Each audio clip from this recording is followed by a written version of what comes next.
సరే ఇప్పుడు యేసుప్రభుల వారు సిలువలో బలి అయిన తర్వాత తండ్రి అయిన దేవుని సన్నిధిలో ఈ రక్తాన్ని తీసుకుని పోయి సమర్పించుకున్నాడు. అయితే విశ్వమంతటికి యేసు రక్తం అవసరమైతే ప్రభు సన్నిధిలో ఆయన మందిరంలో ఉన్నటువంటి ఆ రక్తమే వీళ్ళకు కావాలా, లేదా ప్రతి లోకానికి ఈ రక్తాన్ని తీసుకెళ్ళి ఏమైనా పరిచయం చేశాడా? ఆ ఒక్క రక్తం ఈ శిలువ యజ్ఞమే, ఈ భూమి మీద జరిగిన శిలువ యజ్ఞమే అన్ని లోకాలకు కూడా అవసరమైంది.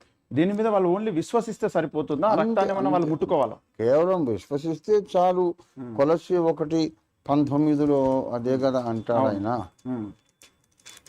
ఆయన శిలువ రక్తము చేత సంధి చేసి 1:19 ఆయన యందు సర్వసంపూర్ణత నివసింపవలననియు ఆయన శిలువ రక్తము చేత సంధి చేసి ఆయన ద్వారా సమస్తమును అవి భూలోకమందున్నవైనను పరలోకమందున్నవైనను వాటినన్నిటిని ఆయన ద్వారా తనతో సమాధాన పరచుకున్న వలననియు తండ్రి అభీష్టమాయను. అది ఆయన శిలువ రక్తము చేత సంధి చేసి ఆయన ద్వారా భూలోకమందున్నవి పరలోకమందున్నవి కూడా అన్నిటినీ యేసు ద్వారా తనతో సమాధానపరచుకోవాలని దేవుని యొక్క అభిష్టం. ఇక్కడైతే మారు మనసు పొంది పశ్చాత్తాపడి ప్రార్థన చేయడం, ముంచడం, బాప్తిజం పొందడం చేత ఆ రక్తం యొక్క శక్తి ఒక వ్యక్తి మీదకి వస్తుంది. అక్కడ ఎలాంటి పద్ధతి ఉండే అవకాశం?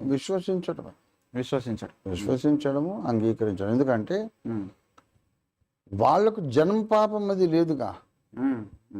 జన్మ పాపము ఒకరిని బట్టి ఒకడు పాపిగా రావడం ఇదంతా ఈ ప్రాసెస్ అక్కడ లేదు. వాళ్ళందరూ దేవుని కుమారులు. ప్రతి ఒక్కడు ఇండిపెండెంట్గా దేవుని చేత చేయబడ్డవాడే తప్ప ఒకరికొకడు పుట్టినోడు కాదు. ఇప్పుడు నేను పాపినంటే ఆదాము కారణం అని నేను చెప్తా. ఓ దేవదూత పాపి అంటే ఎవడు కారణం? వాడే, వాని బుద్ధిహీనత కారణం. కనుక ఎవరిని బలహీనతలు వాడే ఒప్పుకోవాలి. దేవుని సన్నిధిలో వాడు క్షమాపణ చెప్పుకుంటే దేవుడు క్షమిస్తాడు.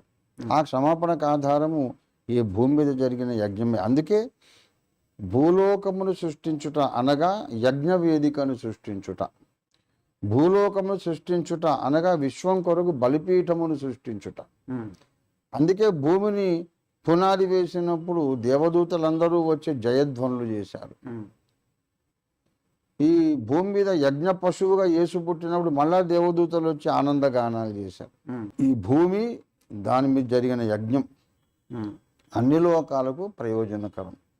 అందుకనే వాళ్ళు వచ్చి ఆనంద నాట్యాలు చేశారు.